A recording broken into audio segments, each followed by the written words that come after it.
Chapter 39. The Price of Peace. Liberty, habitually exercised, presupposes peace, but the price of peace, as men are actually constituted, is the suppression of almost all their liberties. The history of liberalism, now virtually closed, illustrates this paradox. The individual expected to be morally emancipated. He panted to live in the paradise of anarchy. But this paradise is metaphysical only. To enter it, you must love war and peril and change and irresponsibility and the mystic joys of mere being. A sober, thrifty, kindly liberal would shudder at such a prospect. His promised land must be peaceful, cooperative, and safe. He counts on progress and is intent on building up a future that shall be always freer and freer, but also richer and better ordered. Order, for a liberal, means only peace, and the hope of a profound peace was one of the chief motives in the liberal movement. The traditional order, which was pregnant with all sorts of wars, civil, foreign, religious, and domestic, was to be relaxed precisely for the sake of peace. The people, the sex, the young, and the intellectuals were everywhere restive and ripe for revolt. The threatened conflicts in church and state, in industry and morals, would be odious, and in any case, fatal to the old order. Better, then, relax that order in time, and yield gracefully and peaceably to the inevitable. When we have conceded everything that anybody clamors for, everyone will be satisfied. And then, if any picturesque remnant of the traditional order is left standing, we shall at last be able to enjoy it safely and with a good conscience. Swimming in the holiday pond of universal tolerance, we may confidently call our souls our own. Impossible that such harmless liberty should arouse hostility in any quarter. Originality will no longer need to be shy and offer excuses. Heresy will be protected forever against social obloquy. What more justification could there be for anything than that somebody likes it?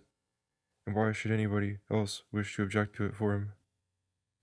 So, all grievances being righted and everyone quite free, we hoped in the 19th century to remain forever in unchallengeable enjoyment of our private property, our private religions, and our private morals. But there was a canker in this rose. The dearest friend and ally of the liberal was the reformer. Perhaps even his own inmost self was a preponderant will, not by any means content with being let alone, but aspiring to dominate everything. Why were all those traditional constraints so irksome? Why were all those old ideas so ridiculous? Because I had a will of my own to satisfy, and an opinion of my own to proclaim. Relaxing the order of society so as to allow me to live is by no means enough. If the old absurdities and the old institutions continue to flourish, they offend me by existing. They are odious and intolerable. No pond is large enough for the celestial swan, my divine animus. No backing out and self-effacement. No scurry into back orders will save the ducks and geese from annihilation. How shall I live safe or happy in the midst of such creatures? And to call our cohabitation peace, when they so trouble my soul, would be mockery. Merely to relax order and to be more and more tolerant will not therefore secure peace, unless this liberal peace works as a magic sedative and gently destroys the possibility of discontent. Such was perhaps the secret expectation of liberal statesmen. Open every door, let in the light and air, smile upon the red Indians in his feathers, and the Chinaman in his pigtail, and the diffused and placid twilight of goodwill would bathe the moral universe forever. Everybody would be happy at home, like the Englishman having his solitary tea in his garden. And all wars would be at end, because, at heart, there would be nothing left to fight for. Goodwill and mutual acquaintance would gradually rub off those remaining differences. The Chinaman would voluntarily cut off his pigtail.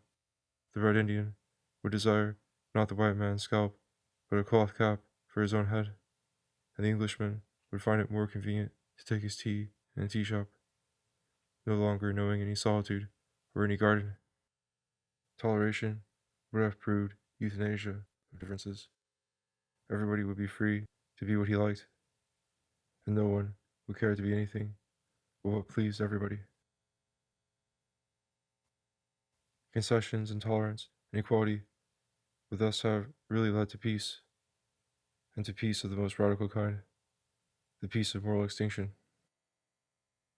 Between two nothings, there is eternal peace, but between two somethings, if they come within range of each other, there is always danger of war.